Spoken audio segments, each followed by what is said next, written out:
Нови завет на Господа нашего Исуса Христа. Свето Евангелие от Матея. Глава 3.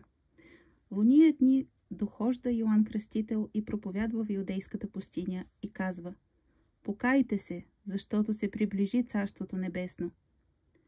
Защото този е, за когото е казал пророк Исаия.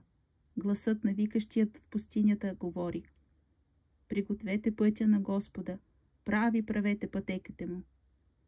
А сам Йоан носеше дреха от камилска вълна и кожен пояс на кръста си, а храната му беше акриди и див мед. Тогава Иерусалим и цяла Иудея и цяла йорданска околност излизаха при него и се кръщаваха от него в река Йордан, като изповядваха греховете си. И като видя Йоан мнозина фарисеи и садокеи, че дохождат при него да се кръстят, рече им: рожби ехиднени, кой ви подсказва да бягате от бъдещия гняв? Сторете прочее плод достоен за покаяние и не помисляйте да думате в себе си: наш отец е Авраам, защото казвам ви, Бог може от тия камъни да въздигне чеда Авраамо.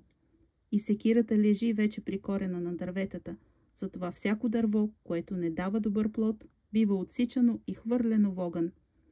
Аз ви кръщавам с вода за покаяние, но оня, който иде подире ми, е по-силен от мене. Аз не съм достоен да му понеса обущата. Той ще ви кръсти с Дух Свети и с огън. Лопатата му е в ръката му. И той ще очисти гумното си и ще събере житото си в житницата, а плявата ще изгори с неугасим огън. Тогава Исус дохожда от Галилея на Йордан при Йоанна, за да се кръсти от него. А Йоан го възпираше и думаше: аз имам нужда да се кръстя от тебе, а ти ли идеш при мене? Но Исус му отговори и рече: остави сега, защото те и нам подобава да изпълним всяка правда. Тогава Йоан го допуска. И като се кръсти, Исус веднага излезе из водата и ето, отвориха му се небесата и видя Духа Божий да излиза като гълъб и да се спуща върху него. И ето, глас от небесата, който казваше: този е моят възлюбен син, в когото е моето благоволение.